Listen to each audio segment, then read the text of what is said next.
Guys, tayo nagpapahukay dito sa gilid ng ating pader. Ayan sila, ang ating mga kasama nag-uhukay rito. At meron po tayo na nahukay na tatlong pirasong ahas. At mayroon na rin silang itlog. Ito guys, pakita ko sa inyo yung itlog ng ahas na maliliit pa naman. Ayan guys, pakita ko sa inyo yung itlog nila. Ayan. Ayan guys, yung itlog ng ahas natin na huli ngayon. At dito natin nilagay yung mga ahas na nakukunin natin guys. Ayan. Yan yung ating nahuli ngayong araw ng mga ahas nito sa ating pinukay na paglalagyan ng bakod. Ayan guys. Pumasok ka dun! Ito lumabas! Ayan. Lumalabas pa sa ating nilagyan. Yan yung ating mga nahuli ngayon guys. Ayan. Kita nyo.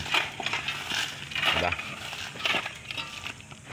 Yan, dito nila nahuli yan sa areang ito. Yan, nag-ukay yung ating kasamahan dyan. Yan guys, dito papunta doon.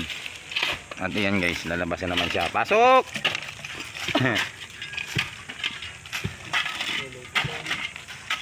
Ayan. Hindi ka. Nabilis eh. Nabilis. Ayan na. Ayan guys, yung ating nahuling ahas.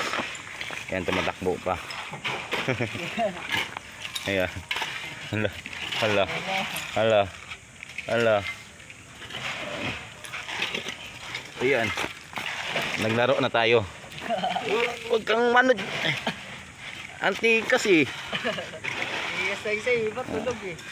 Siya, ayan guys. Huwag magabang. Ngayon, ipapasok natin yan. Yeah. Ayan guys. Ayan. Pasok ka na. Ayan. Huwag nang itakpan. Ayan yun na. Naipasok na natin. Isa brown, isa light brown. Oo, diba? Brown. Yun ang shape na ano niya. Shape.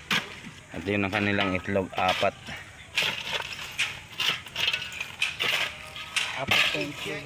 na itlog. At ito ay ilan ito? Apat din yung nahuli natin mga kaidol. Yan. Yung nahuli nating ahas dito sa hinuhukay nating lupa dito. Yan mga kaidol. Ate ka lang nalay dyan, Choy. Oo. Andyan sa bag. Dito yan sa tinatayuan nating bahay mga kaidol.